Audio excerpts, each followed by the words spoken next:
Behind locked doors, with the most powerful people in that family frozen in shock, Charles tore Camilla's entire world apart with a single signature.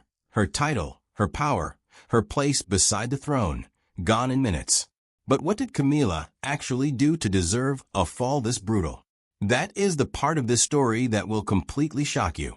Because even the people closest to her never saw it coming. The chair that started a war. The reception hall at Windsor Castle was already packed when Camilla walked in early, well before the doors had even opened for the rest of the family. Charles had sent out a sealed order days earlier, and everyone who mattered already knew exactly what it said. The chair closest to the king, the one that mattered most in the entire room, belonged to Catherine. Now, that single instruction was not just some throwaway detail buried in a planning document. Inside a palace built on rank and order, a decision like that screamed one message to everyone watching. The future had already arrived, and it did not have Camilla in the front seat anymore. But why now? Because Charles could feel the clock running out. The plan to hand real power to William and Catherine was moving faster than anyone outside the palace walls could imagine. And Charles needed his own wife to understand the new order before the whole world found out about it. Charles then calmly asked her if she understood exactly what she had just done in front of that many witnesses. Camilla answered without hesitation. She told him she understood it perfectly, and she would do the exact same thing again if it meant proving she was more than a woman waiting to be pushed aside. That single sentence frightened Charles more than any public scene ever could. It told him his wife believed the crown itself was running out of space for her, and that she would tear it open herself if she had to. Charles walked away unsettled in a way he refused to let anyone in his family see, because for the first time he was no longer sure if he was married to a wounded woman or a woman quietly planning her own takeover. That fear was still sitting heavy in his chest when and came to find him carrying something far more dangerous than anything that had happened in that hall. The file that tore them apart, and did not hand her brother a folder about one chair. She handed him a loaded weapon disguised as paperwork. And once Charles opened it, there was no closing it again. Inside that folder were months of proof that Camilla had been working against him the whole time. She had quietly changed his instruction without anyone's permission. Royal appointments had been handed again and again to people loyal to Camilla instead of the people Charles had actually chosen himself. One page showed a household post that Charles had personally approved for a specific man, secretly given instead to a cousin of one of Camilla's closest friends. Another page showed a ceremonial guest list that had been edited twice in a single week, each time cutting names tied to Catherine's family and adding names tied to Camilla's own. None of these moves were loud enough on their own to start a war, but lined up together in one folder, they screamed exactly what Camilla had been building behind Charles's back the whole time. So that chair at Windsor was never just one woman losing her temper for a moment. It was one piece of a much bigger plan that had finally exploded out into the open where the whole family could see it for themselves.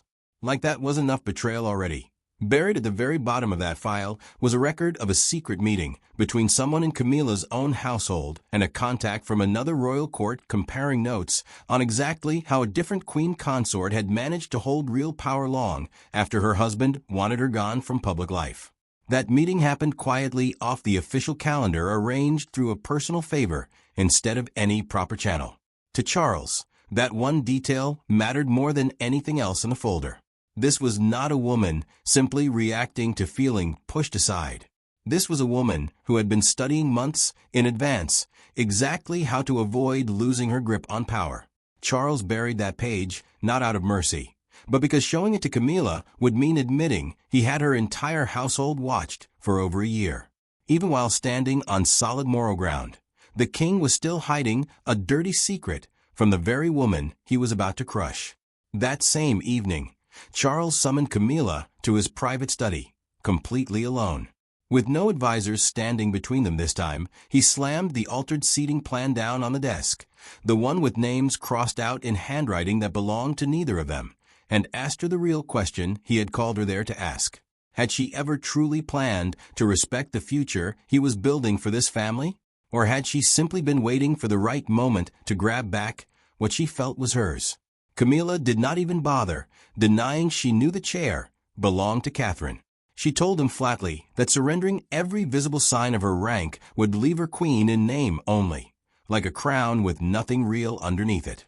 Charles quickly pointed out that nobody had asked her to give up her title. They had only asked her to respect one seating chart for just one afternoon.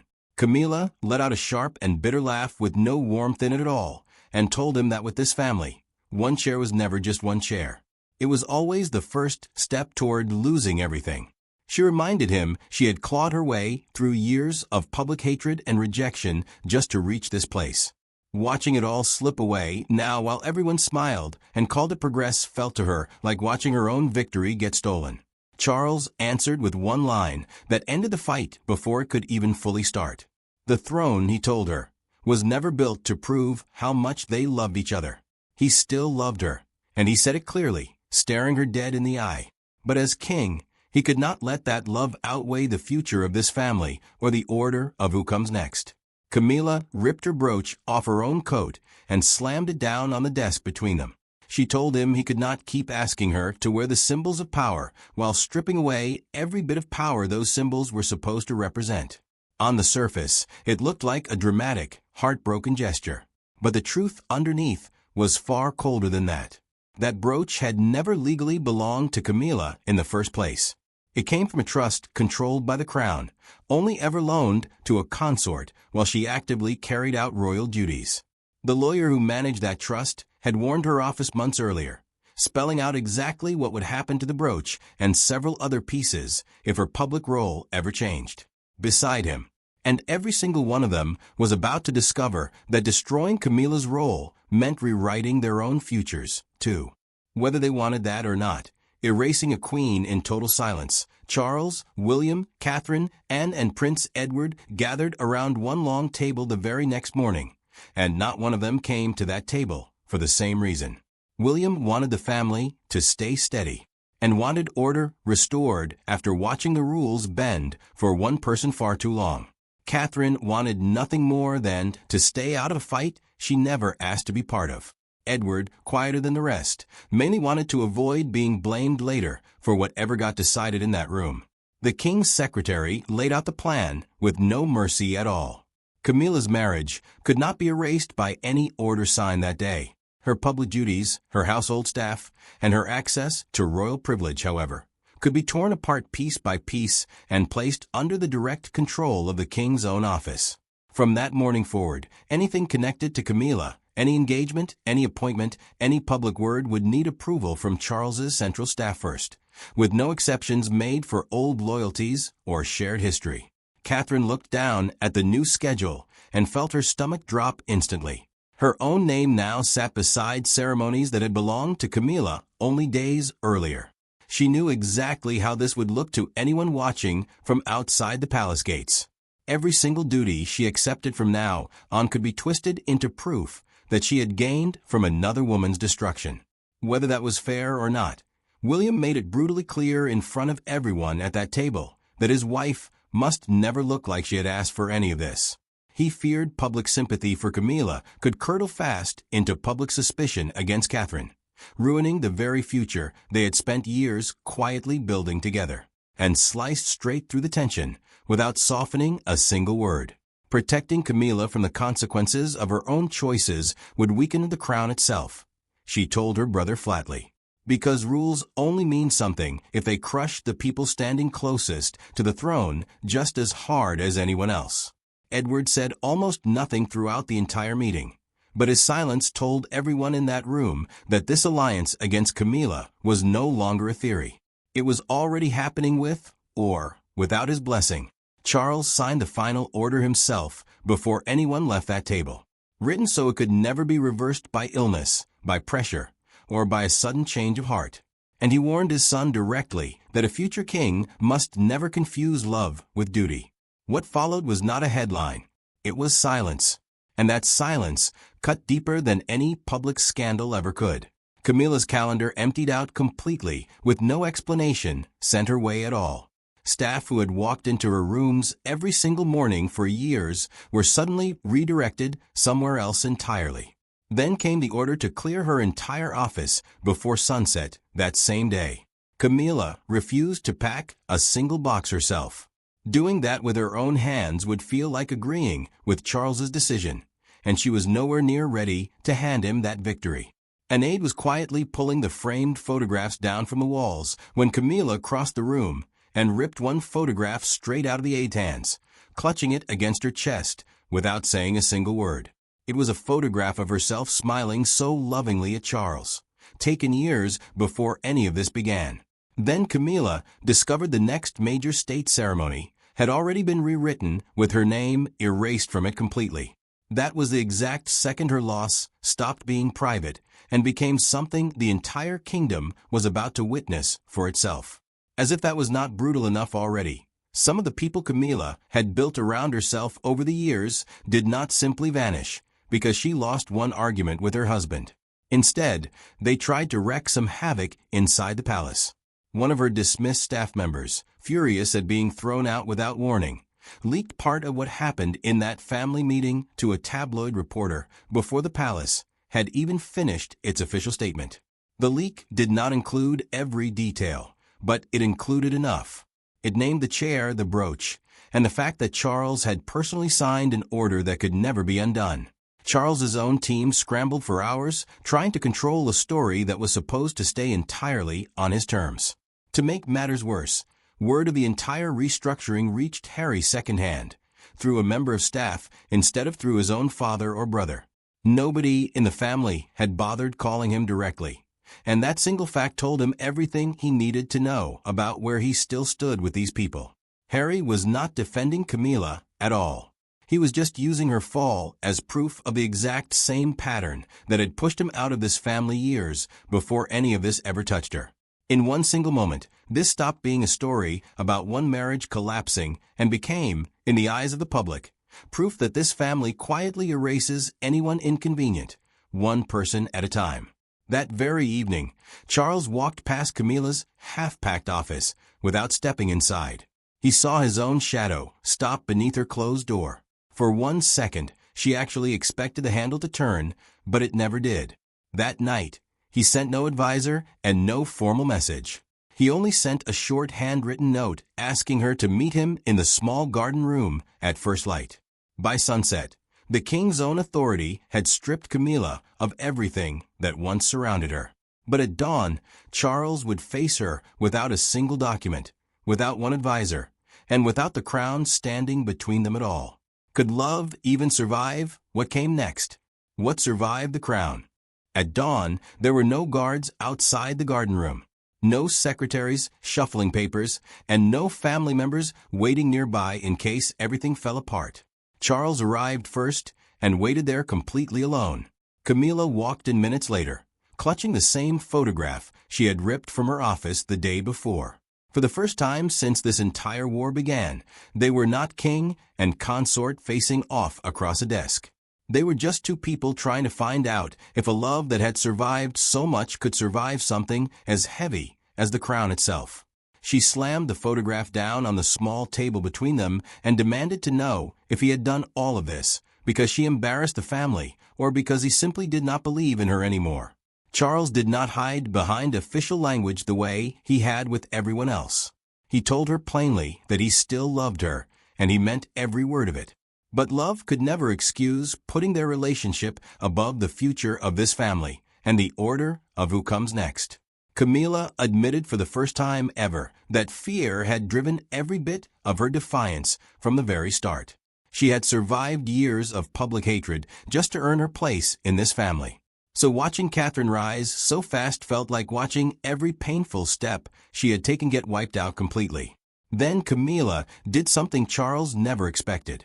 She agreed on her own to step back from competing with Catherine for good. She asked for no reversal later and no secret promise that things might quietly change down the road. Charles gave his answer just as clearly as she had given hers. She would remain his wife. She would keep a protected private home and her personal dignity. But her public role as queen was gone forever, and nothing would ever bring it back. She closed his hand around the brooch one final time and told him the crown could decide where it truly belonged now, because she had no fight left in her over it.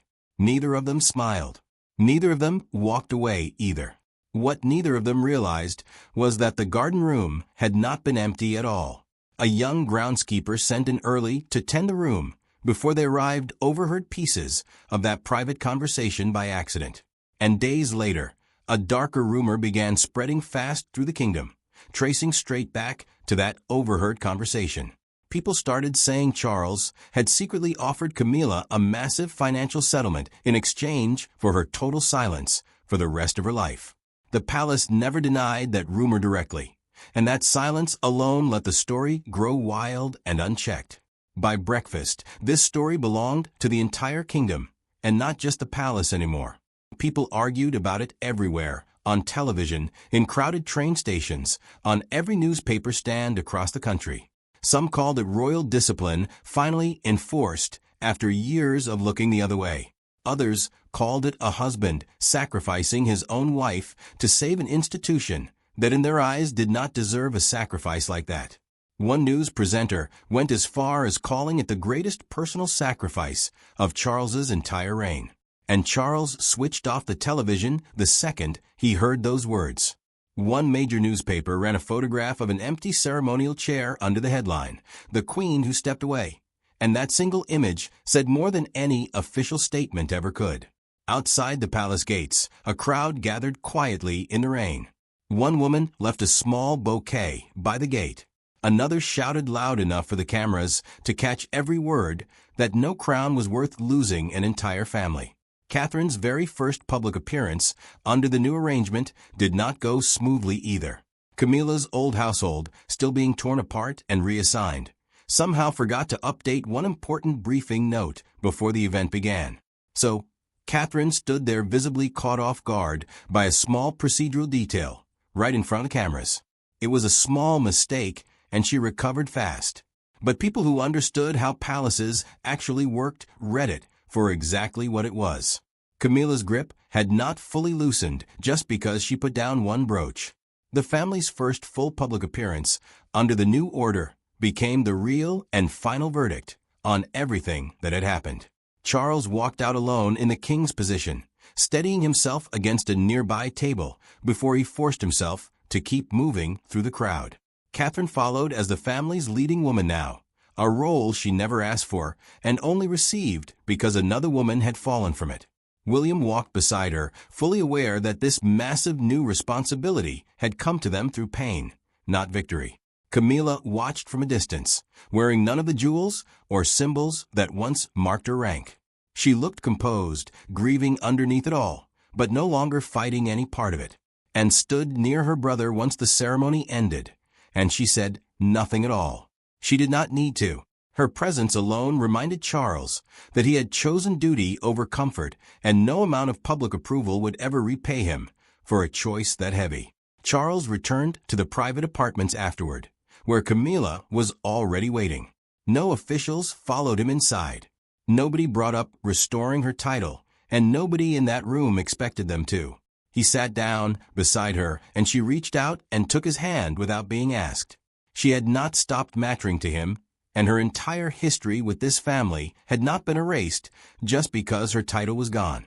She had only lost the future she fought for years to secure. Because in the end, Charles chose the survival of the crown over protecting the place she had spent her whole life building inside it. Their love survived this war, but her reign did not. And the announcement that stunned an entire kingdom finally revealed what it had really been about from the start. It was never the end of a marriage between two people who still loved each other.